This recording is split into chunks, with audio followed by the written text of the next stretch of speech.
Yeah, And they'll say like, hey, it would be kind of sad for you if you did not work here in about a month. yeah, maybe there'll be like a horse head in your bed when you wake up tomorrow. Things like that, you know. Maybe you go to work and your car is not there anymore. Anyway, go As the ahead. Russian do. All right. So, Welcome everybody to episode 6 of the Unlisted podcast. I am your host, Sean Pham, the greatest teacher in the world. And my co-host is Huey, your friendly neighborhood chatterman. Hello, hello, sir. sir. How's it Uh, going? Wonderfully. Hey, my bad, dude. The manager, the country manager of this establishment just came over, and we had a Always chit chat. complain. No, well, complain, chit chat, but it was a good talk. Like, she was just telling me like, what are your like your feedbacks and things that we can improve here and that sort. So we had a good like 10-15 minute talk. Very nice lady. What kind of establishment is that exactly? Like a cafe or like a wine bar? Or... Oh, this place is humongous, dude. It's like 4 or 5 stories in the middle of town. It's across the street from I uh, lost you, uh the Opera House. by the way, I lost you for like a good 5 seconds before you Yeah. speak. Damn it. It says your internet connection stable. It's unstable. All right. Yeah, I was just saying like this place is like 5 stories. The first Hmm? floor they sell cigars, whiskey. Second floor is Okay. a VIP room. Third floor is a cigar lounge. Fourth floor is a restaurant with a live band. They have like the daily um live performances and that sort. So yeah, it's a pretty nice establishment. I like the customer service is top notch. The furniture looks Italian, leather. So, it's And good then to feel appreciated. it's important. By the way, it's been cutting in and out like every like 20 seconds. So, oh, that's Damn not a it. good sign. That's not a good sign. Oh well. Well, I'll figure it out at post production. Yeah, like if it gets really bad, you're gonna have to cut around here and there, but it does cut quite a bit. Like I hope it doesn't happen a lot in the middle of either of me or you talking, Yeah. because I don't want to repeat myself or you repeating yourself like, over and over again. But we'll see what happens. See, it cannot be 100% perfect. Like if everything else is fine, and then you have the internet connection that you can't control. It's the internet, not you, so you can't control that. Oh, Right. What was I gonna say? No, but the okay. go ahead, man. How's everything, by the way?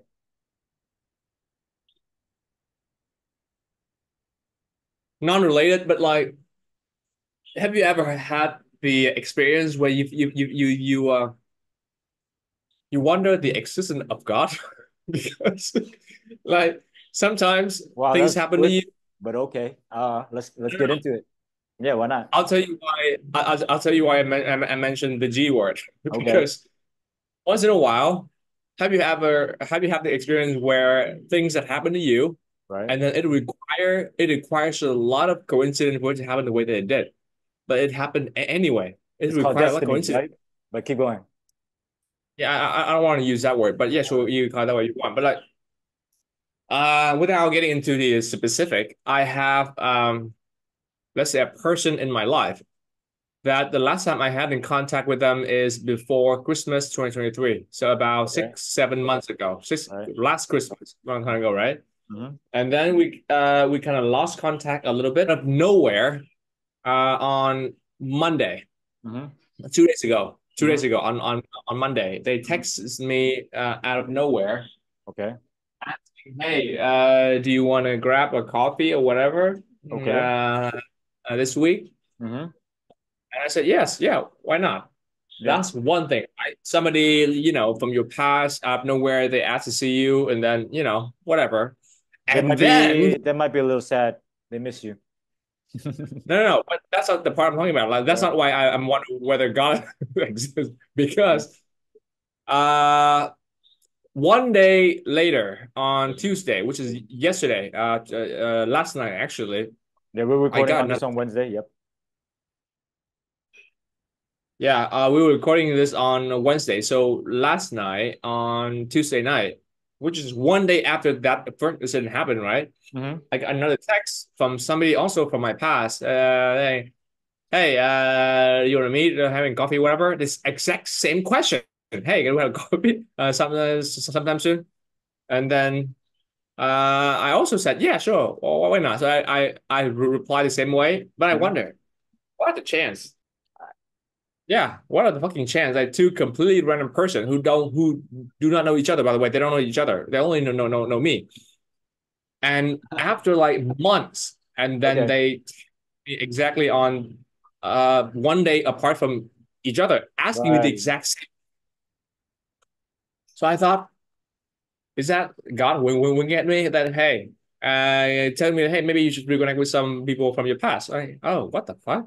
Okay. Like, all right, so if something happens today, Wednesday also, so it was Monday and then Tuesday, right? Mhm. So the only thing happens today is that you asked me to do this one day earlier than I expected. Other than that, I haven't got any text from any person from my past yet. Mhm. If I do, I know who I want to be. So far, yeah. If it happens today, oh my God, I'm gonna convert to whatever religion it is that you convert to.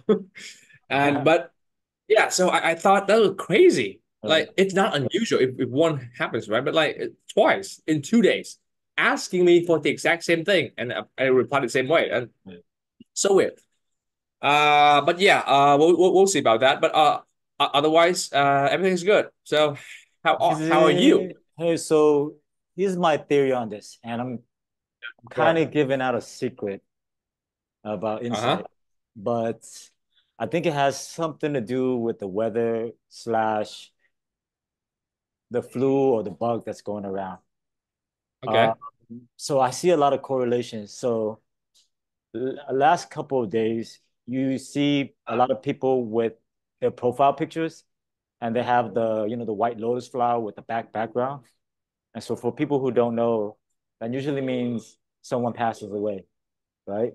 Usually, yeah. Yeah. And another thing is also that the weather is kind of like changing.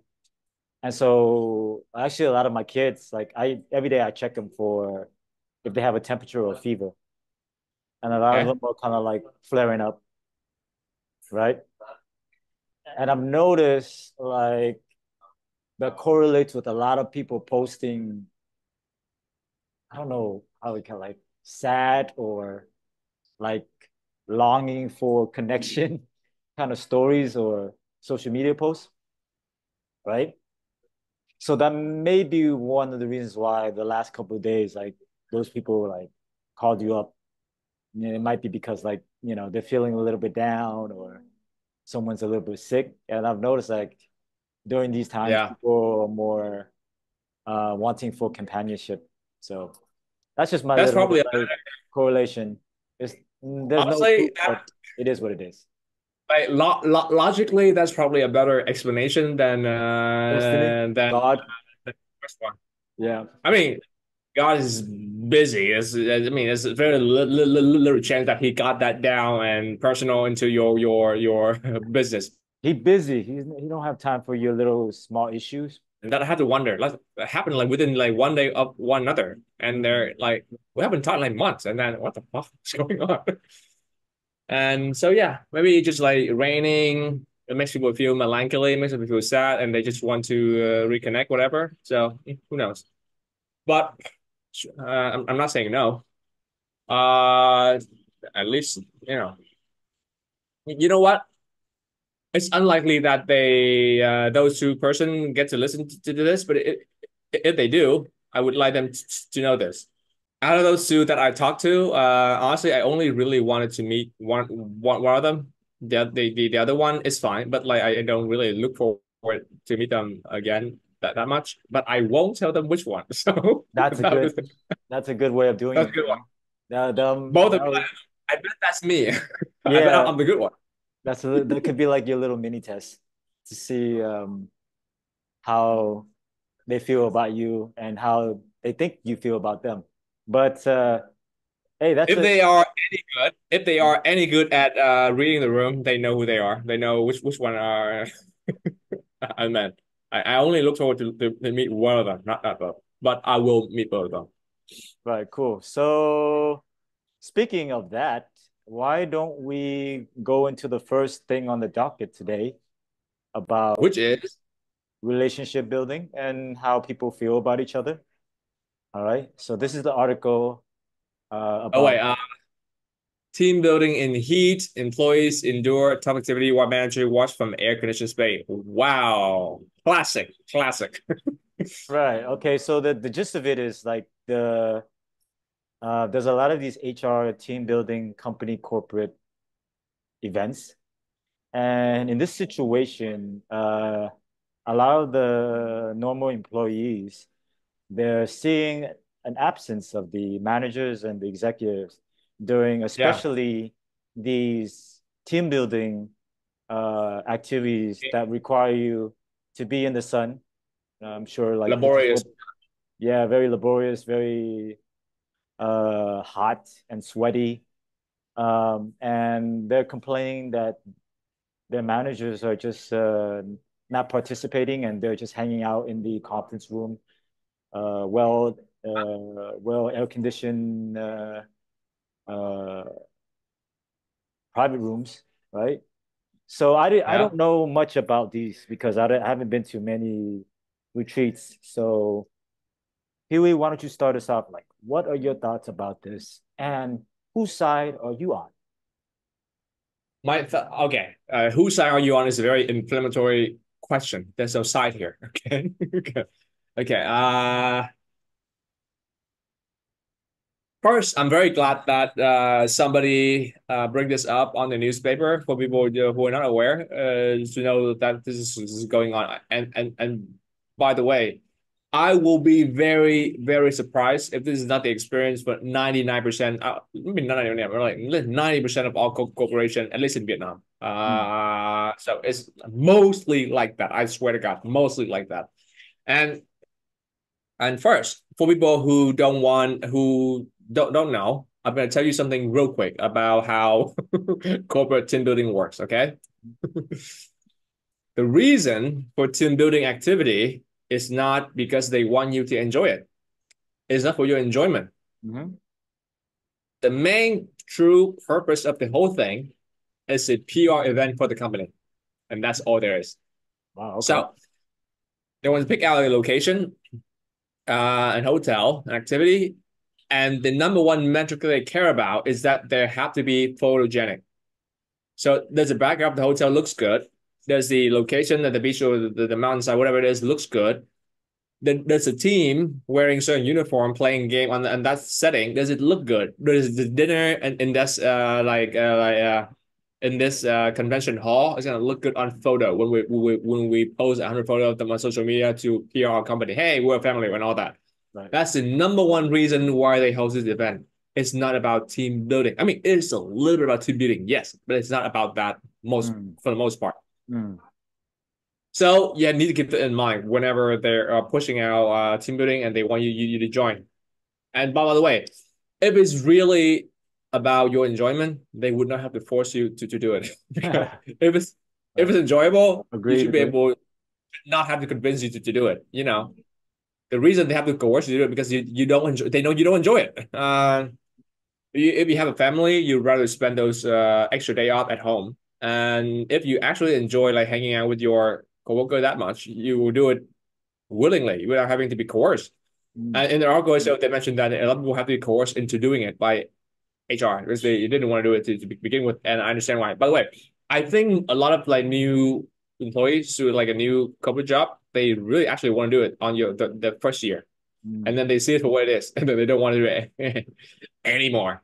Only Ah, the first okay. year employee are excited to do it. So my first year in 2017, I went to Hoi An and the name for 4 days. I were excited for it, and then I realized what we were doing, and yeah, okay, fuck that. Okay, and then I didn't want to and to do I did it I do a second one because I actually enjoy my team Mhm. back then. It's a big company, I have 1,000 people, but I enjoy my small team of like 20, so I went, but the rest I opted to go to stay home. So So that's the first thing. these are optional. They said it's optional, but if you choose to Mm. not go, if they choose to not go, you start not noticing the coercion. Meaning they're Coercion, getting, hey, like specifically, or they just try to guilt trip you.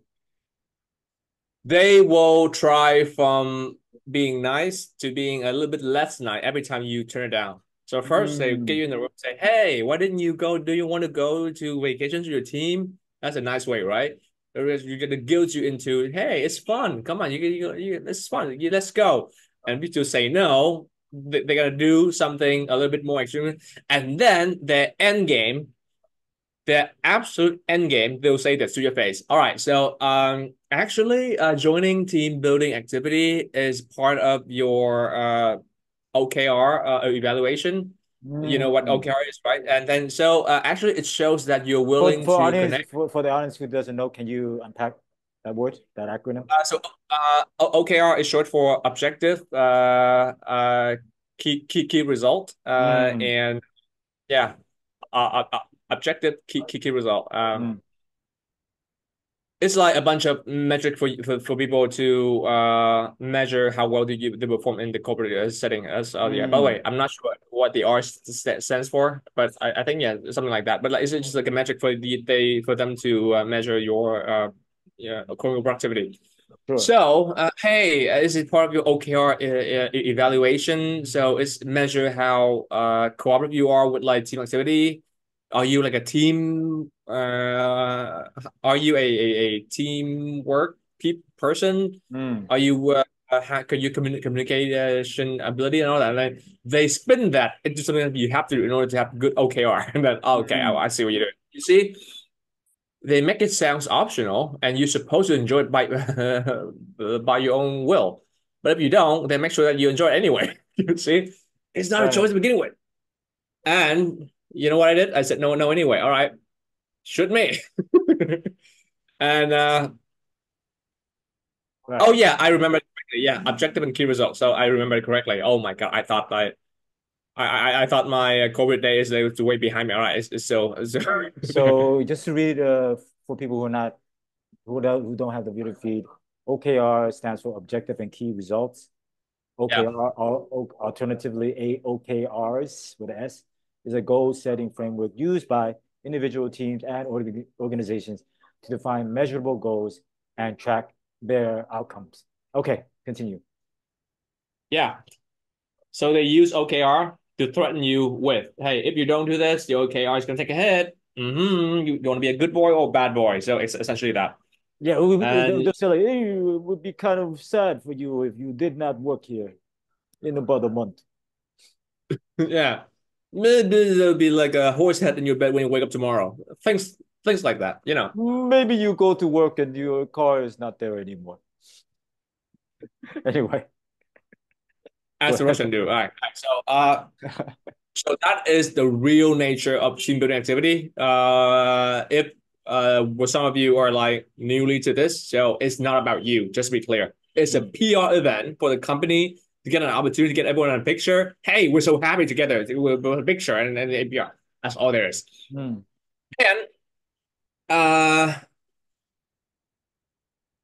that's the first part. And the second part, the reason I said that it's not really much about team building is that the real team building happens during your day-to-day work. So you talk to each absolutely. other, go to lunch, all right? You hang out after work. That is the only real way that people bond with each other at work.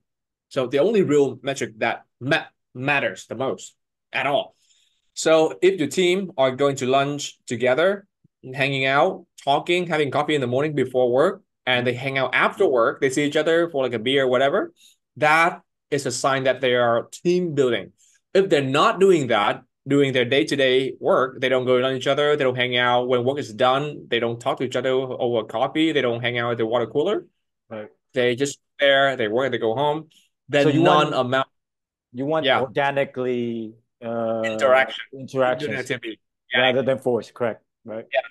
The actual team building should be once a year. It's just part of your benefits, so they want you to do it for the picture, and Mm. so that they're able to say that okay, we have benefit this and that to show you, hey, you join a company. Okay, here's the benefit. Hey, you can go to vacation here and there. See how fun it is.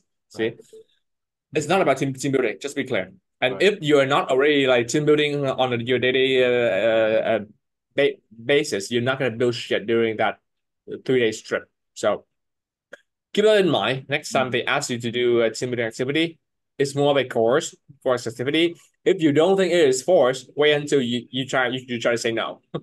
Mm. But it's gonna feel optional when you say yes, of course. But if you say no, you're gonna feel like it's not optional. So first and second, going down to that's at first I just want the audience to know what the nature of team building is, and second, the story about when they talk about like how most managers stay indoor, they don't go out for game, kind of demonstrate that because they know this is bullshit. Mm. It's like this 38-degree weather, 12 at noon, I'm after lunch like around 2-3 p.m. You go out and you play tug of war, you Mm. run, and then that's a darker aspect to it. Mm. And for me, I call it the monkey theory. Mm. That's I didn't come with it, but like one of my old coworker came up with that term, and I kind of like using it. I feel like a lot of people in the position of like middle management and up, Yep. I think they have like a god complex to them, and they Okay. want their team member to act like monkey, to be the Explain that. jester. Explain that. Yeah.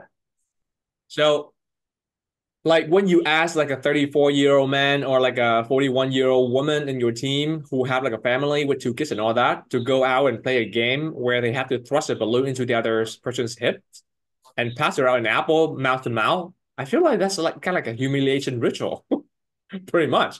Like Right. imagine like that guy, Wow. 35, has a wife and 2 kids, right?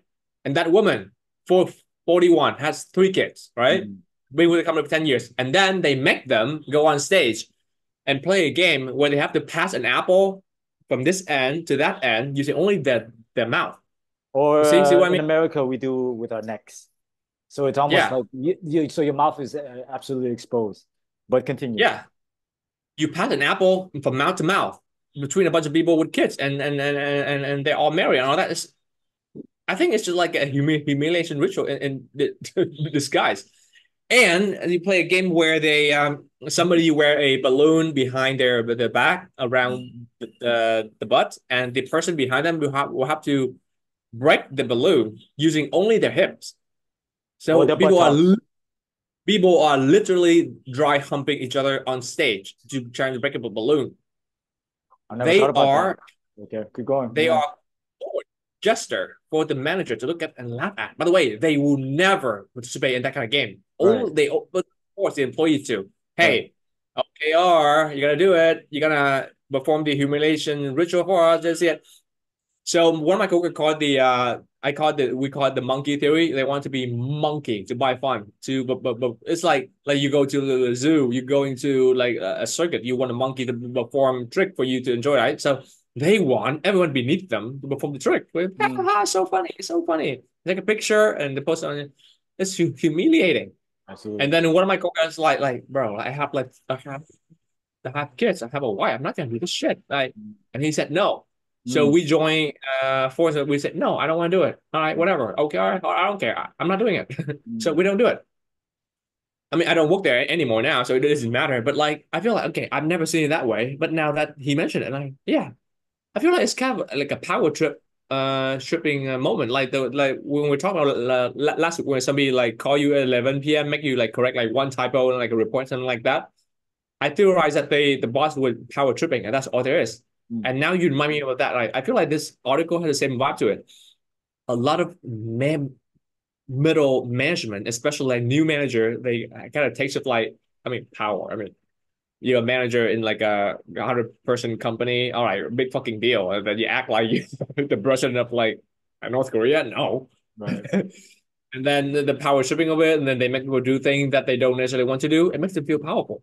It makes them feel, all right, I want you to do this thing to humiliate yourself on stage for us to record it, and you can't say no. We already have power over you. I feel like there's some certain aspect to it. Mm. So yeah, that's my point overall with about this thing. So first, it's not about team building. It's about the PR event of the company. And second, real team building happens doing day-to-day work, not doing that bullshit event. Third, it's not optional. Trust me. You notice Mm. that. You notice how not optional it is when you say no. Mm. And last, a lot of them are like a monkey game. They want you to be the monkey to be the court chester for them, and they're power tripping over it, and they will never join. Right. Especially the article, they hang out privately. They in the space that they can join, looking over you, but they're not gonna be down there and like socializing with the pleb. You want the Right. pleb in their eyes in that case. Down in the But mud like, with them. Yeah. yeah, just to be clear, not all. Like a certain company, they are actually have a very nice leader where they actually. Actually, my first job, and I don't mind saying the company name is called KMS Technology. Is one of the biggest company in Saigon in the tech space. There are about 1,000 employees when I was working there in my first 4 year of employment. Okay. But maybe they're bigger than 1,000 now. Who knows, right?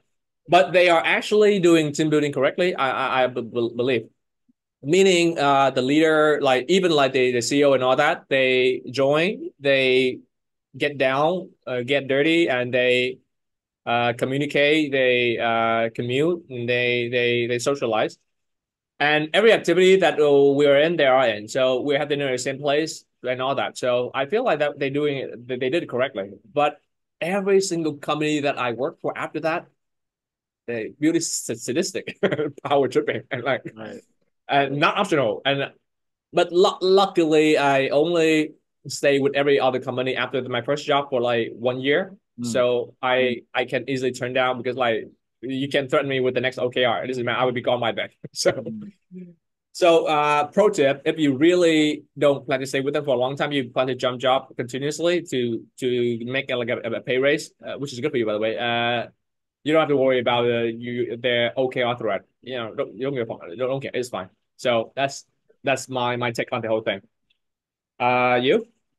Right. Okay. So first off, I basically wholeheartedly agree with you. And it's like Yeah. it's very insightful because I didn't think about it in that term of like, okay, it's a PR thing. They want to put up a good face for their clients, their market, their customers. So that's definitely something new that I learned today. But I'm more about understanding. So I want to steel man the managerial point of view, right? Sure. Managers inherently have to kind of keep an arm distance away from their underlings, their staff, their team, right?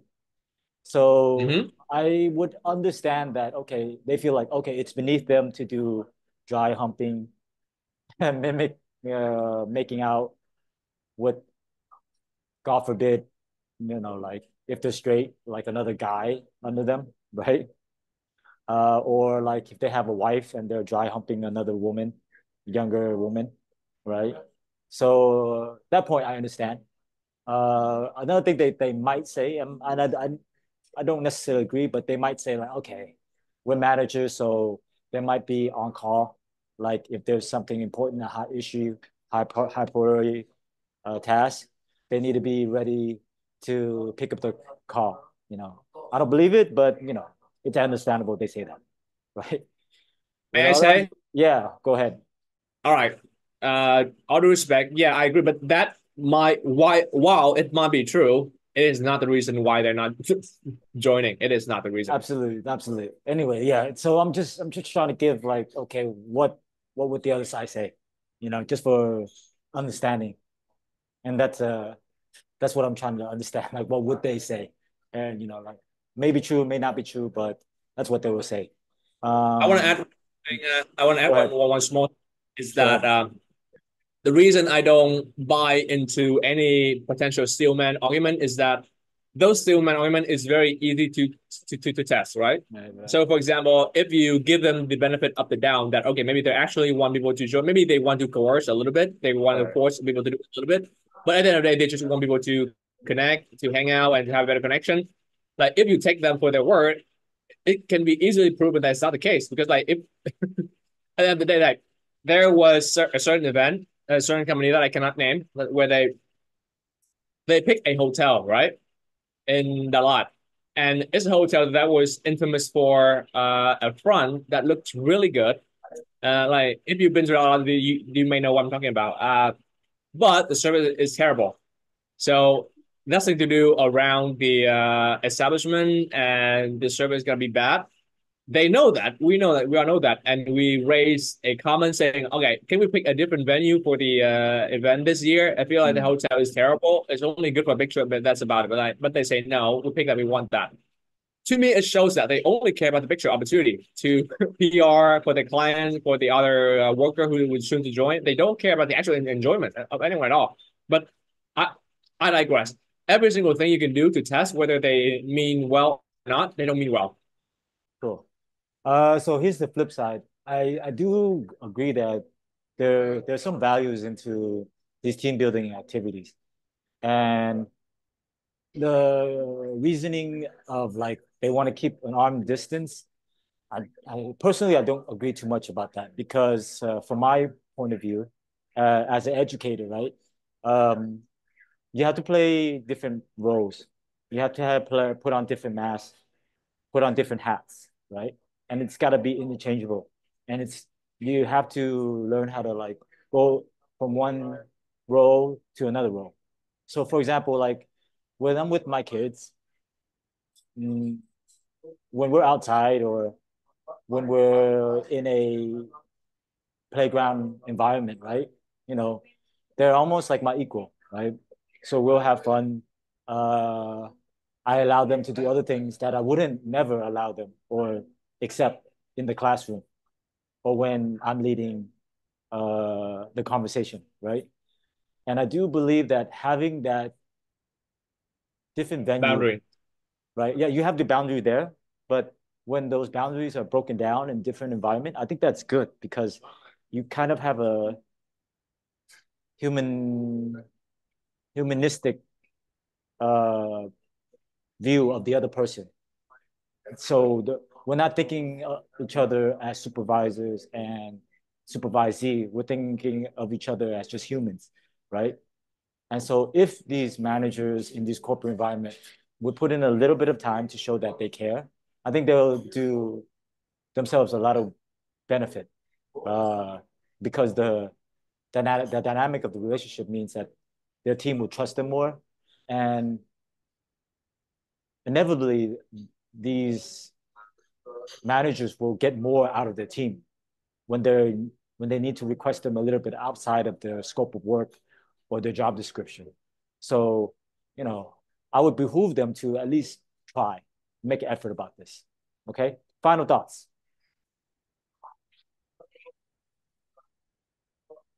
Final thought.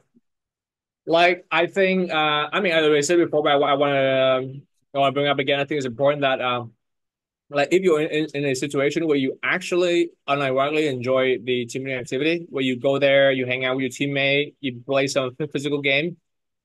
I feel like if you're like under 25 and you don't have a family yet, you have a lot of energy. You're still full of the vitality to deal with it. I think you might have fun. So in my first a few vacation. I was in my mid 20. I enjoyed it a lot. But eventually, when you realize that the moment you want to say no for any reason, you won't be able to. So, Uh, and my final thought is have fun, do whatever you want to do. You want to do it, do it. But if you feel like you don't want to, don't be afraid to say no. And they're gonna threaten all they want, but at the end of the day, they're gonna forget about it. And also, it doesn't matter. In the IT field, it's recommended to jump job more often than not because it's how you raise your pay.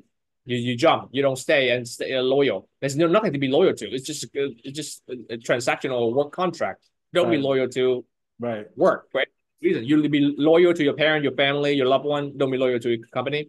If they don't pay you enough that you think you're worth, don't worry about saying no to a company trip. Don't worry about it. That's all I gotta say. But if you enjoy Well, it, go all out, enjoy it. right. Well, that's good. So speaking of fatality, let's go to the next thing on the docket. This is an article about a person who has eaten out a lot. Uh-huh. And after eating a while, especially We're I'm talking guessing, I'm sorry, what? when they say eating out a lot, he meant food, right? Yeah. What else do Oh, you eat oh, out? Okay. Oh, I'm sorry. Whoa. oh, Pause. he got cancer Pause. from okay.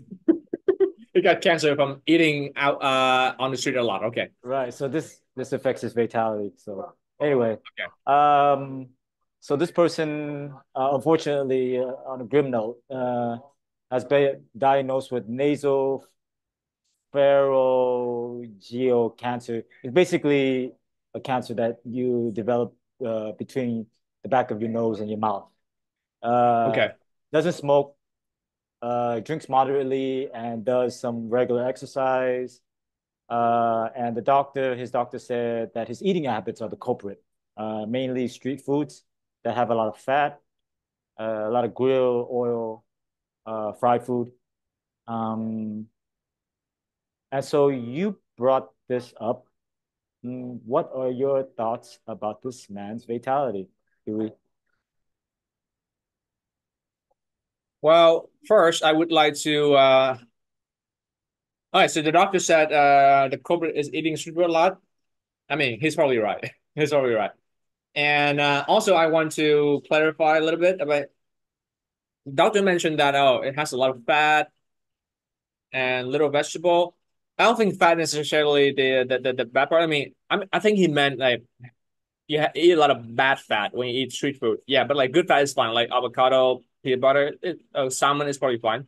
It's more than fine. But like when you eat like reused oil, dirty oil from street vendors, for the most part, not all, but like for the most part, it's probably not good for you, and you might develop a higher chance of getting cancer from that. Yeah, sure. Okay, so yeah, so street food is part and parcel of living in a big city where you're alone, you're by yourself, you don't have anyone to cook for you yet, and you don't have time to cook necessarily for many reasons, like either you're working a lot and you're going to school, you don't have time to cook for yourself, Mm, which I see. mm, Um, it's part parcel. Like, do I eat a lot of street food, like either growing up or while going to school? mm. Fortunately, no.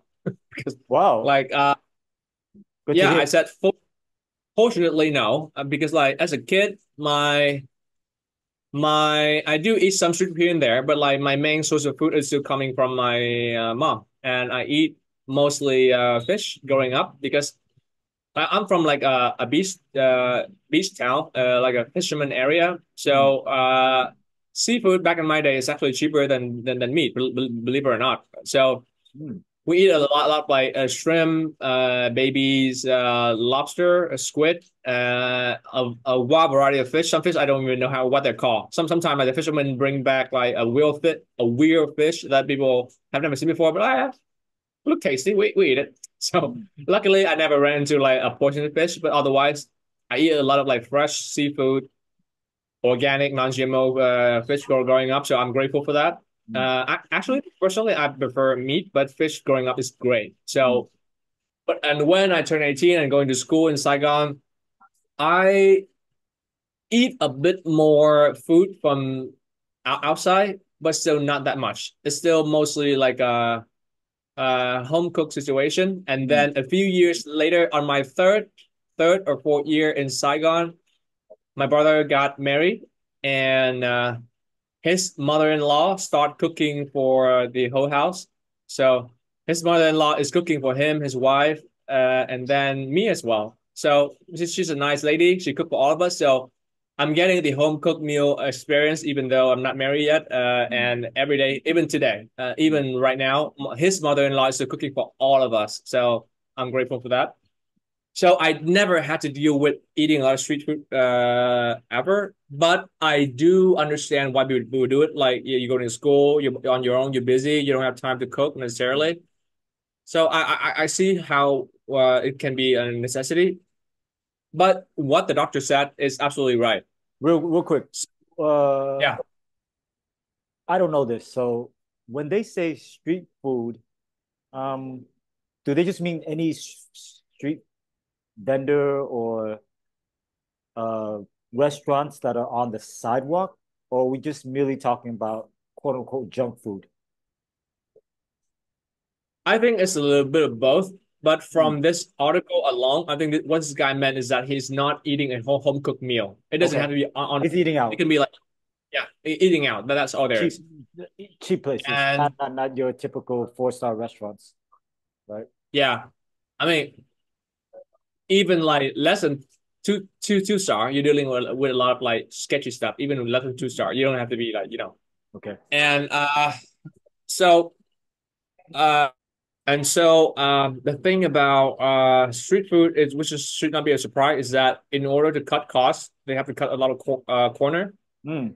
And the easiest way to cut corner is to cut ingredient quality. So they're Mm. not necessarily the freshest ingredient. So Mm. how do you serve not the fresh ingredient? You have to have certain way to make them appear fresh and smell fresh Mm. with some additive to preserve them better so they don't go bad. And you have to eat them those additives, the chemical that Preservatives, yeah, right? preservative, yeah. Another one we go preservative. Yeah, they Right. eat a lot of the preservative within your body, and Mm. also when it comes to like grill or fry food, where a lot of oil is involved, they use a lot of reuse oil, meaning they reuse like a batch of oil multiple times before they become like pitch black before they throw it away.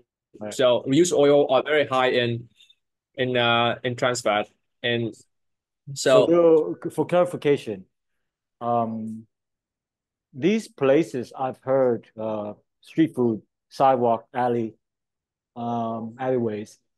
I've heard most of them don't have proper business license. Is that true? they definitely don't have business license. No, Yep. And so that and the fact that maybe they don't need to pay rent, maybe they need to pay like a little side money to the building owner in the front. Uh, yeah, totally true. would you put that into the calculus of like lower costs in terms of the stall owner? Yeah, yeah. So if they don't have a business license and they operate on like literally on the sidewalk, maybe they Mm, pay a little bit side money here and there to be right. able to stay there, but Mm, they don't have a tax ID 100%. right. Right. And even when they serve food indoor in their own house, it's very unlikely that they have a business license. It's like a very small business operating in their house, like a family business. They don't necessarily have a license and anything. So they don't have to deal with like yeah, so they don't have to deal with like government inspection and all that. I mean, it's not Mhm. like even with inspection, we who know how it goes, right? So Real quick about inspections. So in America, like we have these like signs on the front of the restaurants. A, B, ECD, C, D. I don't know the D. aware, D means you drop dead. They shut you down. But funny thing yeah. about pho in America, when me and my friends go out all the time, when we see an A, that's an automatically out. We're not going to a pho restaurant that has an A rating health inspection. That's not going to be Why? good. Why? We know it's not going to be tasty. So Why?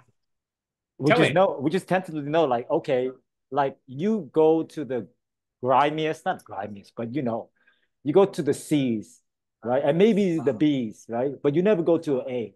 So usually it's like an inverse correlation between health inspection and tastiness and how good, how many customers they have.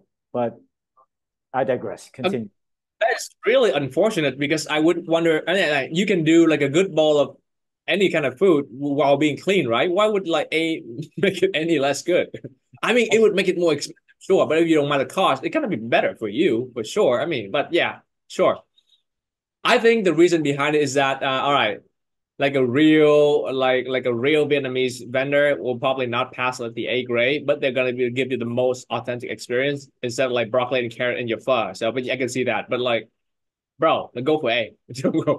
B is fine. C is probably okay. Like my stomach is pretty strong. I think I can tank a D just fine. But like I really A is better, right? So, but yeah, I don't know. So maybe you're right.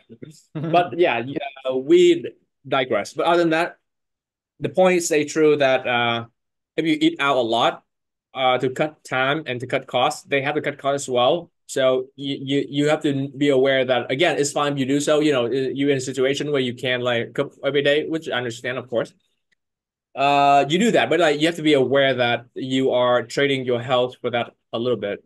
It may not come up now. It may come up like 20 years later down the line, like this guy did. But and it's not even 100%. Like so sometimes you have like a very strong immune system, whatever. You may not ever have to deal with the consequences, but the point is you don't know until you know. So do that, but be aware of that at the same times. And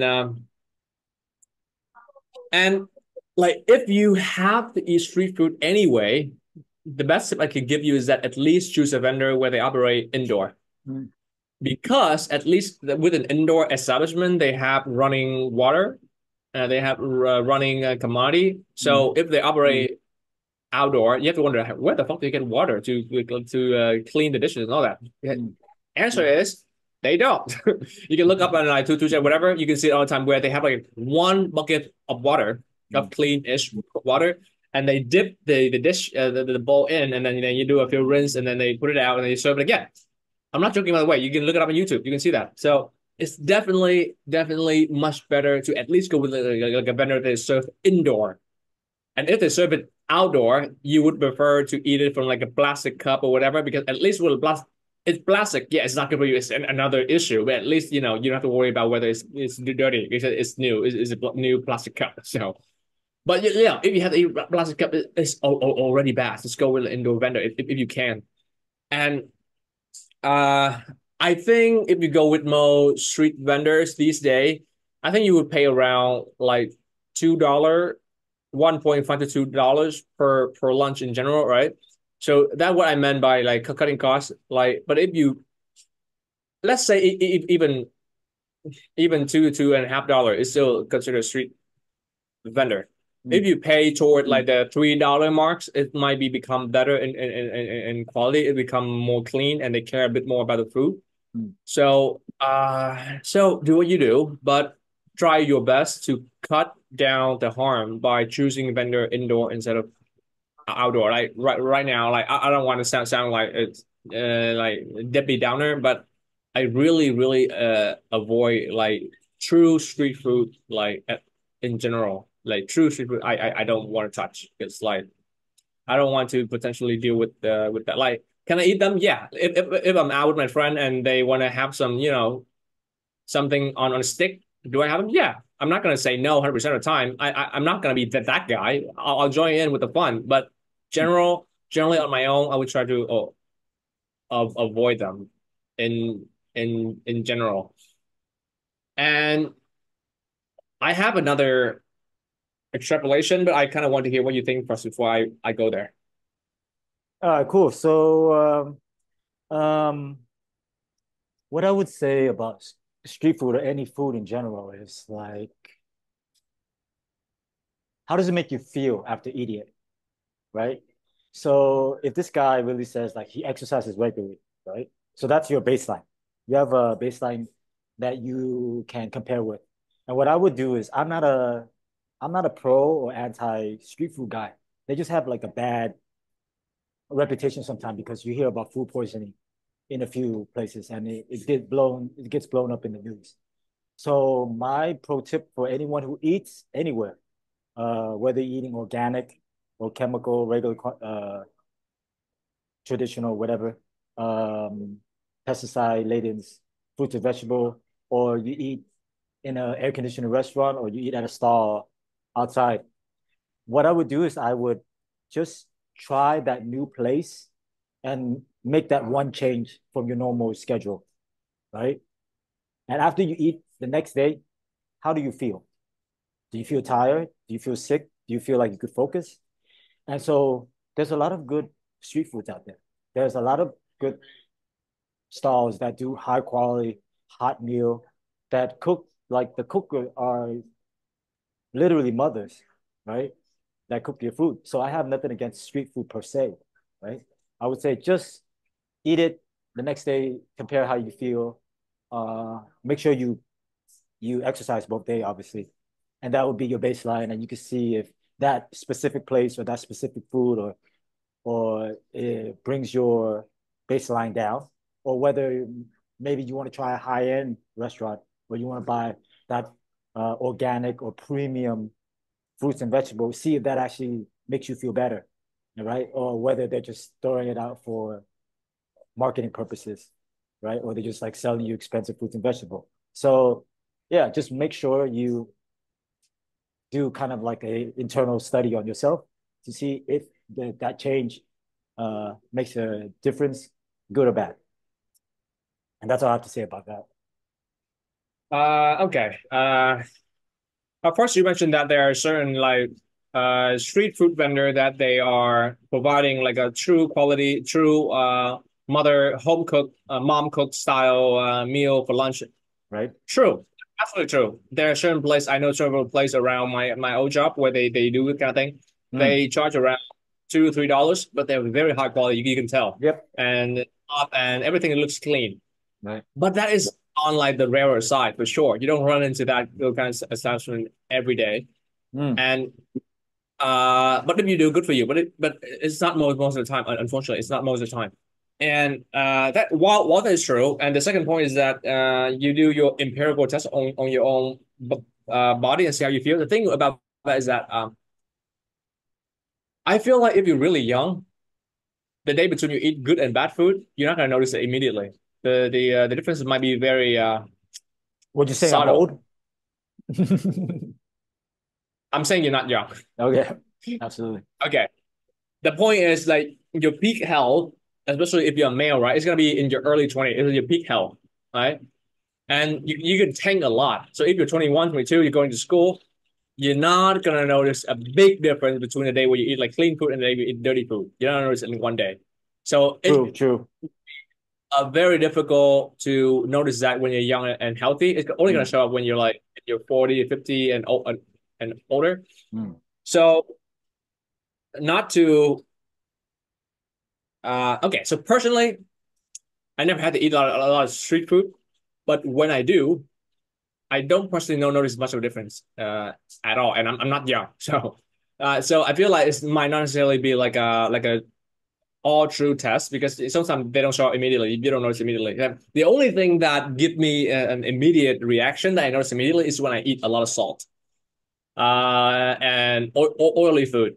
Mm. So on the day that I eat a lot of salt and oily food, I notice the next morning immediately my face is swollen, literally swollen. And when I wake up, it's like it's whole water. So whether really like, So but it's so that real quick, so for me, yeah when I eat salt, I actually feel good. I put salt in everything now. I always ask for salt in my water, in my I coffee. say I say a lot of salt, not a Yeah, little yeah, bit of yeah, yeah, salt. yeah. Well, so Yeah, what I'm saying is like this is like and it goes into a larger point, but health is very, very localized in yourself. yeah. You can't throw a blanket statement for everyone. Case in point, you're not a big fan of salt. I put a lot of salt. You'll All be right, stop surprised. quoting me. But Stop no, no, no, misquoting me. no.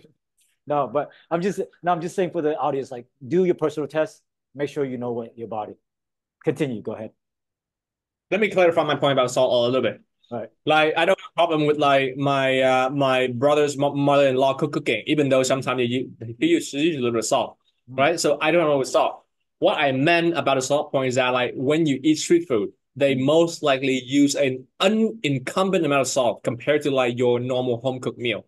The reason is they How want to about real hide. quick, what about MSG? Is that a big thing? Because I hear a lot of people, a lot of Vietnamese American or Vietnamese overseas, Yeah, they they don't come react well with here. MSG. Yeah, they actually come here and they say like, oh, the pho is not as good as America. So like, why is that? Is it the missing MSG or do they still use MSG in Vietnam? Is that very prevalent? So personally, my mom and my brother mother-in-law cook with MSG. Mm. And personally, I think they do Nothing wrong make with food that. text. Yeah, I personally think they make food text better 100%. yeah. It's better. However, my brother himself does not enjoy MSG. Okay. So his mother-in-law is toning down on MSG a bit, and I noticed it. The food tastes a little bit less good because of that. uh, I'm not saying MSG is good. I don't know, but if it's bad, I'm definitely not noticing it immediately. Mm, I personally think it tastes good, and if I have to bet, I think most street vendor use MSG. It makes mm, food taste better, but how much mm, I don't know. Whether it's mm. bad for you, I also do not know. Yep. But I think it tastes quite good to me. And I all like my brother is one of those people who like he noticed MSG really well. Like his body doesn't like it, I guess. So He if he reacts MSG, a he lot, right?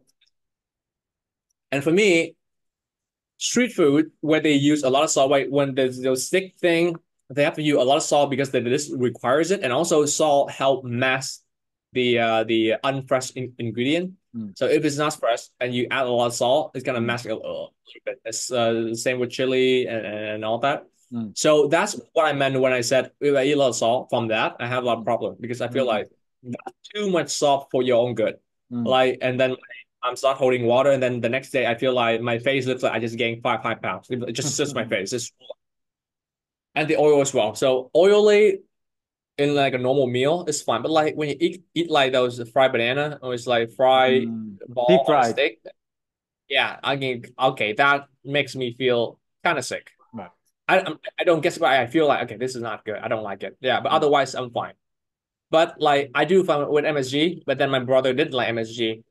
So every body is different. right. So you have to do like empirical study on your own Mm, to figure. And by the way, I'm not like I bet some of the people seeing this might wonder. All right, he's talking about all right. He care about his health. He want to eat well, and then he smokes. What the fuck is up with that? My body doesn't react badly with smoking. So who smokes? No, I'm just kidding. so by the way, I have that a lot as well. So when I hang out with my friend and then hey, you seem to be like you care about what you eat, you care about like biking, exercising, Right. you seem to care about your health. You don't drink, but then you smoke. What's up with that? Okay. I do an empirical study of my own body, and I know I don't like salt, overusing salt. I don't like dirty oil. I don't like deep fried stuff. I don't like alcohol. I don't like sugar. I don't eat sugar whatsoever. Right. I mean, other than sugar that are occurring naturally in the food, I don't Mm, add sugar or anything. I don't drink soda like ever. The last time I didn't have a Coke is like a decade ago. I don't know. okay. And maybe say like some milk tea, Mm, maybe some sugar in there, but otherwise I really don't eat like snack with sugar at all. So people think, you're so obsessed about that kind of thing, but then you smoke. What's up with that? And then I said, it's the same thing. Empirically, for my own body, I don't notice mm, any afterwards from smoking, but I get a nicotine buzz that I enjoy. It makes me more sharp. You know, the reason I'm doing this, like for like 2 hours, 3 hours at a time, sometimes the recording lasts three hours. mm, And then the nicotine help with my with my me staying alert, and I right. enjoy that. I feel like Right. I'm on fire. I feel like I'm more productive when I consume nicotine, and I don't have a reason to stop. So yeah, so Well, let so me let me study. let me interject real quick. So, what Yeah, the for you debate heads in school? This is called an appeal to man, I kind of I forgot, but it's basically an appeal to perfection, right? yeah. So, if you care about your health, you must do everything in your power to be truly healthy, right? And there's no such thing as that, right? So, I'll give you the easiest point. Have you ever drank water from a river or the faucet, or you cook the water? There's going to be minuscule Risk everywhere. molecules of feces, right? Yeah, of Period. course. Or literally, when you, it's kind of nasty, but when you go into a bathroom and you smell, Always. right? Yeah. There are literally feces particles going into your nose, right? Are you going Yep. to avoid all bathroom, right? And on the flip side of that, if you were to take minimal amounts of feces in your nose, would you Okay. take like yeah, you get my point, right? You don't want to get Let's into let's that. Yeah, stop talking about right. fecal matter. All right. Let's Right, stop. fecal matter, yeah. So yeah, that's my point. Like there's that's just a fallacy, and no one's perfect in any realm that I can think of. But continue your point. No, that's all there is. So, Yeah. yeah, I don't claim to be a perfectionist, and nor that you should try to be. It's impossible. Yeah. I'm just saying, like, I do an empirical comparison on my own body to see what works for me and what does not, and result and which result to exactly why I'm doing what I'm doing. That's all there is. And your body might be different. Your body maybe really like broccoli and hate beef, really like fish but hate chicken, whatever. Try Mm, your best. mm. To me, I Agreed. perform the best Agreed. on not having sugar, not having a lot of alcohol. I do drink sometimes, but I try to stay away from it as much Mm, as I can. mm. Smoking to me, I don't notice anything bad. And overly salted food is a problem. Mm, Overly deep fried food is a problem. mhm, Otherwise, just fish and I don't like chicken by the way, but fish and meat to me is perfectly fine. mm, And vegetable, honestly, like growing up, everybody's saying like eat vegetable more is better. But for me, I don't even eat vegetable. I except for mushroom and potato. I really enjoy mushroom and potato. mm. Otherwise, I'm not a big fan of like vegetable and tomato. Tomato is good too. Because I think tomato is good. It's enjoyable, food wise. But other than potato, sweet potato, tomato, and mushroom, I don't care much for vegetable. But and I'm doing fine. I'm doing great. I would say Right. I'm healthier than and most people for sure. So Mm, I yeah, I'm keep doing that. I'm not gonna be like eating a salad every day because people say that I should. I right. don't think it's good for me. Right. I perform the best on mostly fish and meat and a Mm. lot of mushroom and potato, Cool. but I Cool. don't eat some other vegetable. I don't enjoy them. Right. So I actually have a lot of black friends. Sounds cliche, but I Why do have you a have lot to of bring? right. So black people have a lot of problem with high blood Oh, pressure. High blood pressure, right? So is that what's up? No, I think it's primarily like on the uh, cohort population side, black people have a lot of issues with salt intake and high really? blood pressure. Yep. Okay? Like I said, like I have no problem with salt, right? And so, like if you're black, then of African descent, you may want to watch your blood pressure, right?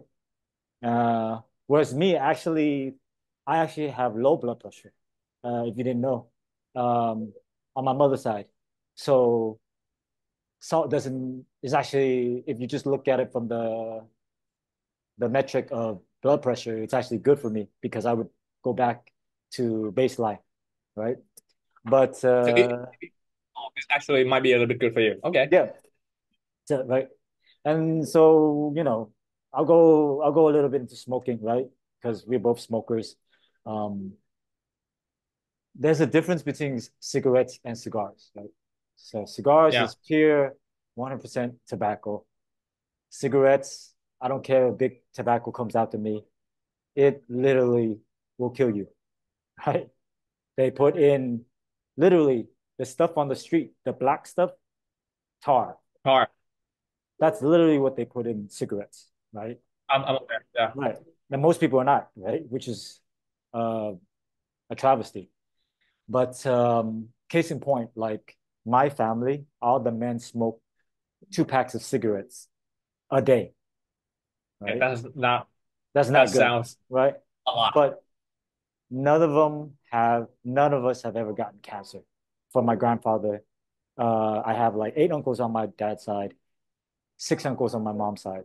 They're all smokers, average 2 packs a day. They don't have cancer, right? I'm not saying that's for everyone. I'm just saying I weigh the benefits of and the risks of smoking. And I know cigar smoke is similar to cigarette smoke, but I feel like it's good for my mental. It's good for social, especially among men, like we're doing right now.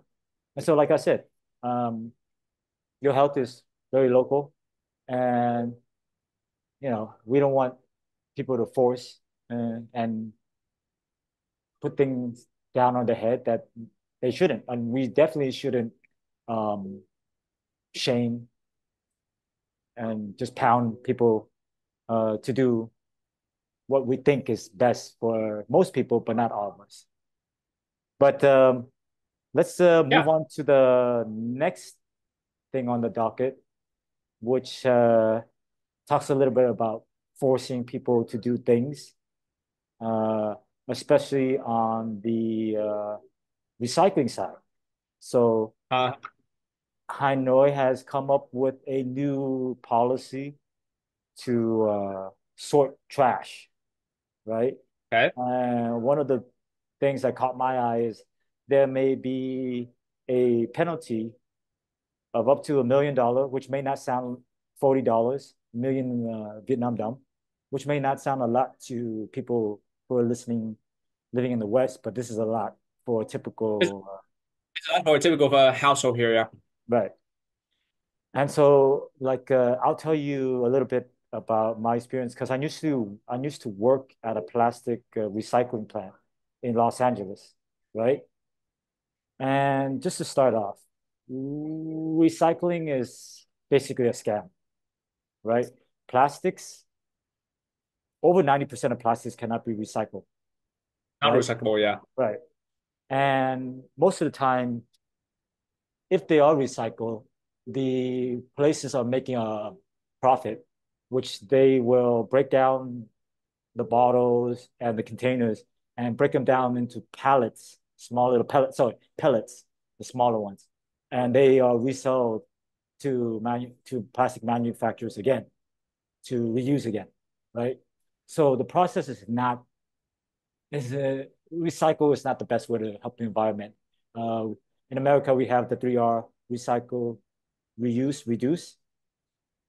Uh, and the best one, actually, if you really care about the about the environment, is to reuse your thing, not reduce, not and definitely not to recycle, right? Um, and then the idea of sorting is not any benefit to the environment or to society because I worked at these manufacturing plants, right? The sorting process is just you being a labor worker. You're basically being paid nothing to do the job of what these recycling plants should be doing, which is sorting and sorting these different parts so that they can make a benefit uh, from the plastics, right? And so that's my little 2 cents about my experience in the industry. What are your thoughts, Huey? Well, I've never been to a recycle plant before, but from what I read, right, gods know whether it's true or not. Recycling is, like I said, pretty much a scam. There's a lot of good like long documentary where they go in deep and depth about why that is. But you feel free to look it up if you want to. And thing is, okay, like why suddenly care about recycling? All of a sudden, I, like if you sort out like organic trash, like the only thing of recyclable, truly recyclable forever is metal, right? So Yep. in my house, we have a big drawer downstairs in the kitchen where me and my brother just put in any can that we have. Like if I have like it's mostly my brother, and he used to drink like a lot of beers, and he Mm, keep those cans in that container where he like once in a while just empty it and a lady's random lady like walk by who just collect it and we know that it's recyclable to sell it to the plant and recycle the aluminum from the can but mm, otherwise with plastic like as a consumer, I think the only thing that you can do to truly help the environment, you don't want more plastic on the environment. The best thing you do is reduce consumption of plastic. Like if you can, like if you go to the grocery store and get like a bottle of water or like something like that, don't ask for like a plastic bag. Just say, I'll carry it. You know, I get mm, it back and have your meal from a paper container whenever mm, possible and things and then reuse them. So, for example, I have a metal cup that I have like 10 years, so you don't have to use plastic. mm, And even my small cup is small coffee cup is also metal. mm, So, and I feel like metal is a cleaner in general. So mm. with plastic cup, you don't know how much Agree. of like microplastic particle that comes out of it. So you don't know. So even my tissue dispenser is wood, right? So I personally, I really don't like plastic. I can share that in common with the all the environmentalists out there. But the difference is that I don't share the sentiment about recycling. I don't think recycling helps anyone. Yeah, the only thing that can truly help is you reduce consumption to begin with. You buy thing that comes in like a glass bottle. Because glass can also be recycled forever. It doesn't have like a limit. Glass and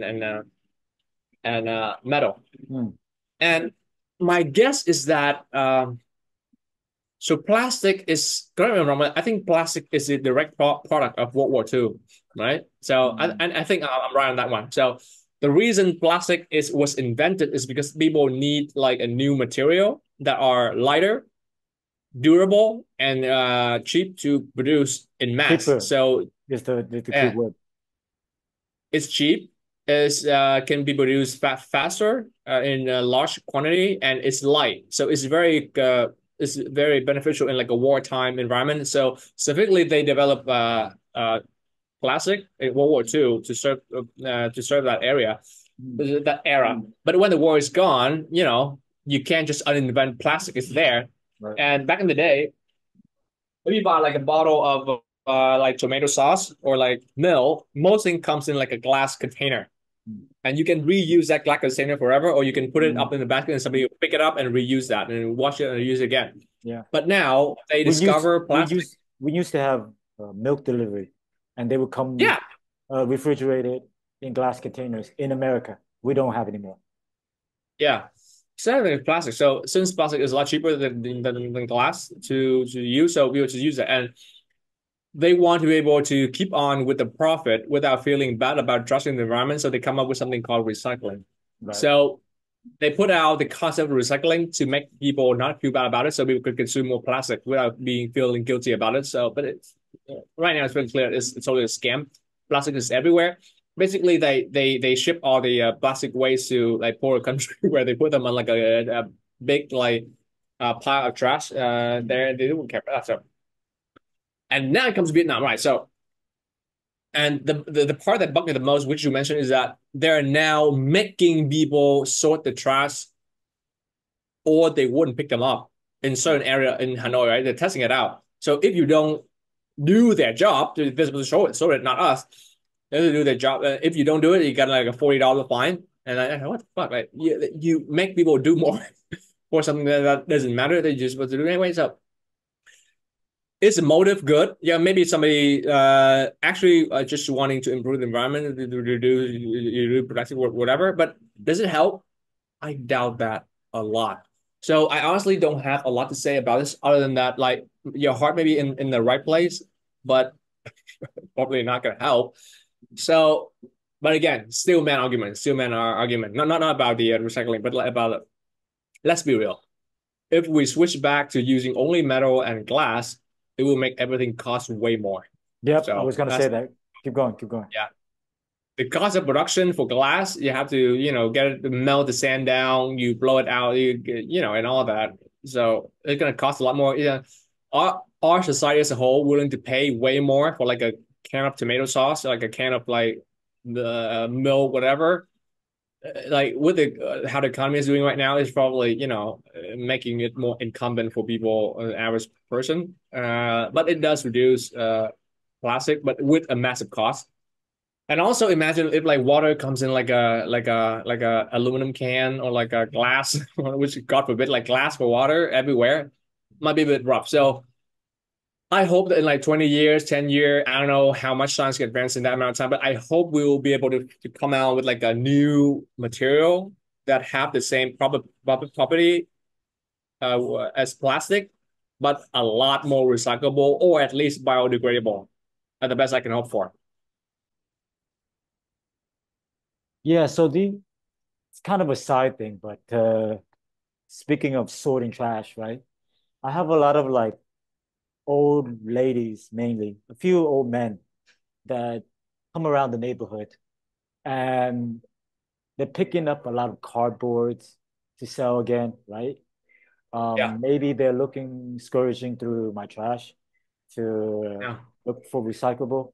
So is that like a thing? Is that like how people make ends meet for, especially for the seniors here?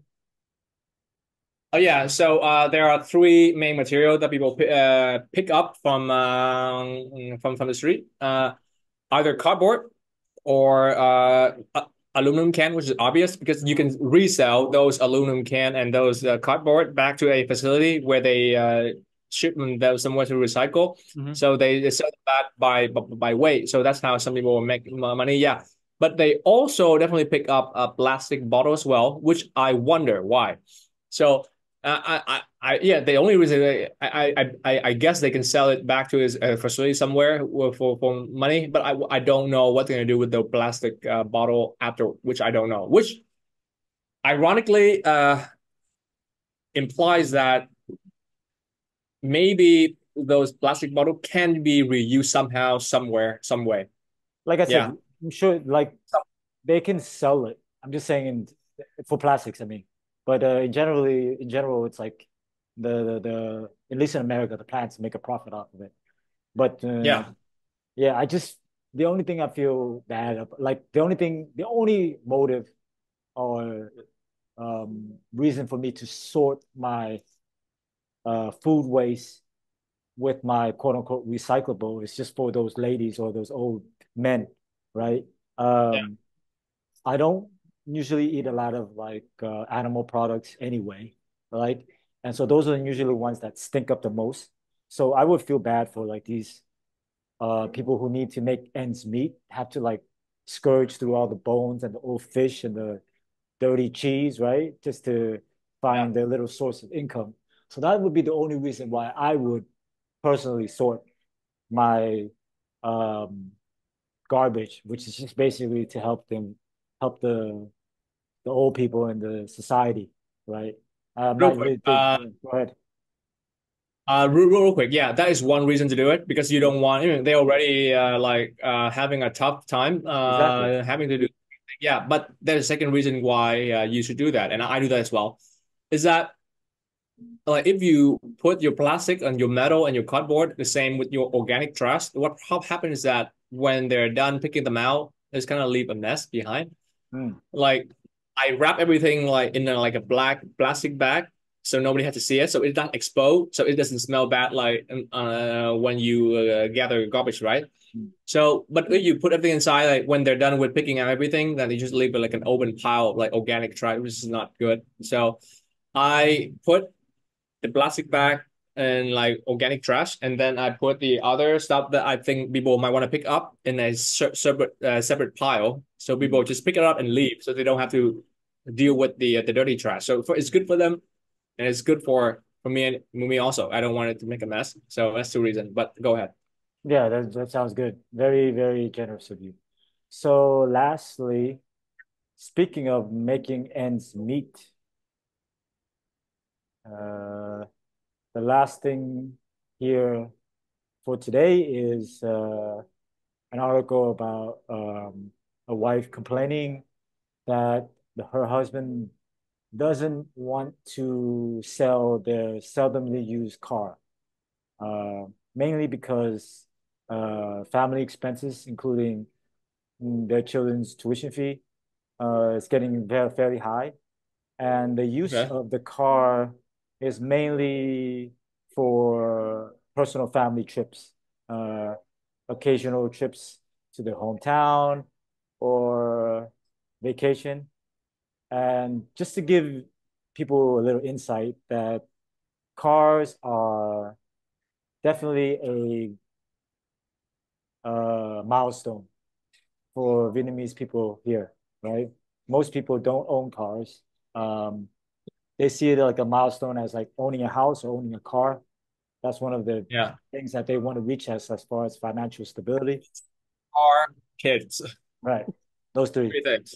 Um, I don't know too much about this. I actually think owning a car in Vietnam, like I tell people, like if you give me a car, I probably would say no because I have to deal with the registration, the maintenance, and it's impossible to find parking, especially downtown. You have Right. to pay for parking. Yeah. But but I digress. So like I don't know what the reasoning for this man not wanting to sell his car. I don't own a car. I don't even want a car in Vietnam. You probably know more about this stuff in this realm. So please enlighten us, Huey, about what you think about this. But first thing first, let me light mine. Go ahead. Um, yeah, so cars like in Vietnam, they're actually thinking about banning motorbikes. But that's just a side thing. Go ahead. I believe I talked about this a little bit before when we were with Nick, remember? Right. And so I think Nick and you and Nick might be on the same page about that, but me, I'm a little bit different. So long story short, my brother has a car Mm, and seven-seater, and he has two kids. So taking them and his wife to work and to school, and sometimes they do like a weekend trip. mm, It significantly makes life easier when you have a car, when you have mm, like a four-person family. So, mm, and every year now, like before he has a car, he has to like, worry about like, are we gonna get like a flight for four next to each other? But for the holiday, every year you have to buy a flight ticket very early, and it gets annoying, mm. and it gets very expensive as well. So Right. four-person flying home and back is gonna be about 10 million more or less. Sometimes more, four-person. It was about $500 more or so.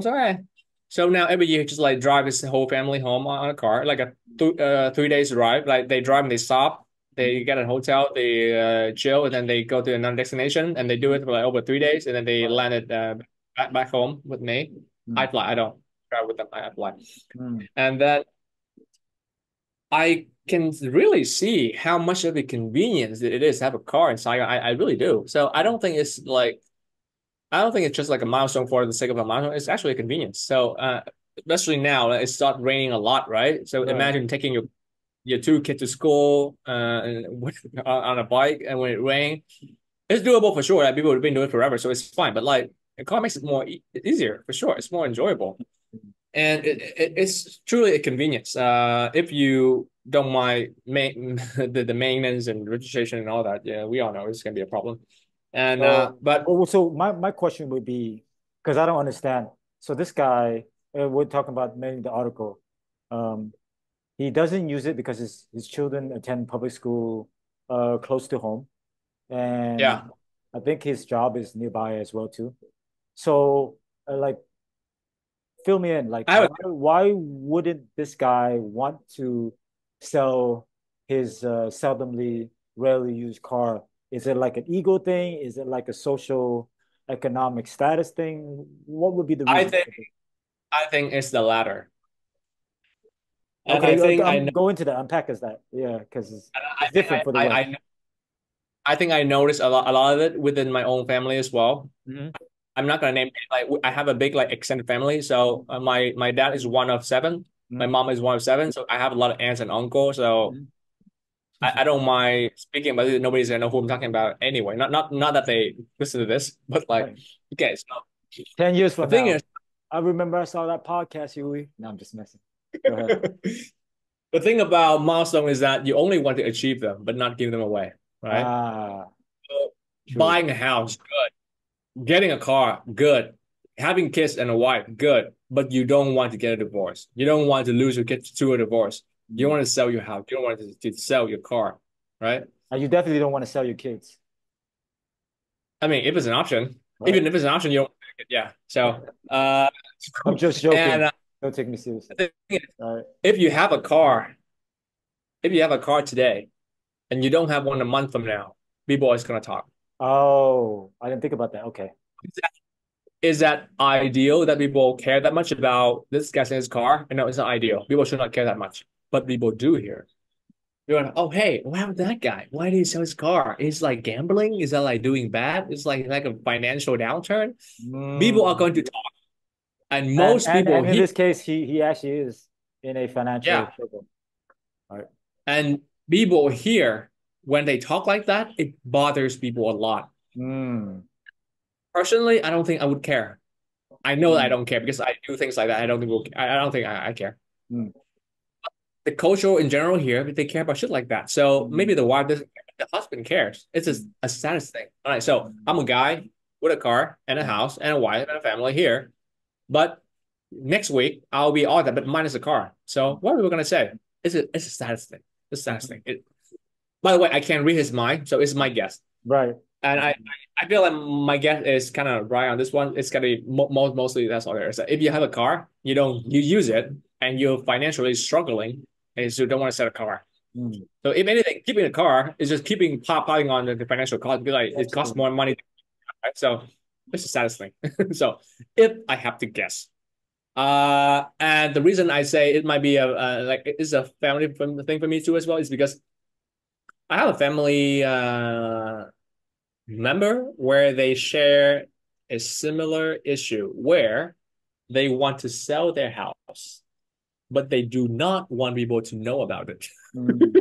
So, so like, how do you sell a house without people knowing? You can put up a sign, you can post it online, like people are gonna know, right? Okay, so if you want to sell a house, but you can't put up a sign, you can't sell it online. Because like if you post it online, people will notice that, right? And it's a Mhm. small town. My hometown is a small town. People will know. Mm. So how do you sell a house without people knowing? Because people will talk about, oh, this guy gambling or something like why he selling his house, right? And so what he did was he approached. Oh, I guess I leak the gender. It's a he. Yeah. So he approached my parents and offered my parents to buy the house, so it Mm. stay within the family. Mm. So if the new owner is, family member, he hoped that people would not notice, or if they do, we just spin it in a way. Oh yeah, it's just like it's just a trade. Family gift. It's Yeah. family trade. So he approached my parent and said directly, I don't want people to think that I'm selling my house. So can you guys like take it off of me? Interesting. Yeah. So the reason I thought this guy is not selling his car for the same reason is because it's linked back to my family story. That's probably the reason. It's a status thing. Mm. So God forbid if I'm in a situation where I have to sell my house, people are gonna talk about it. Like, why are you selling his house? Is it like gambling? Is it like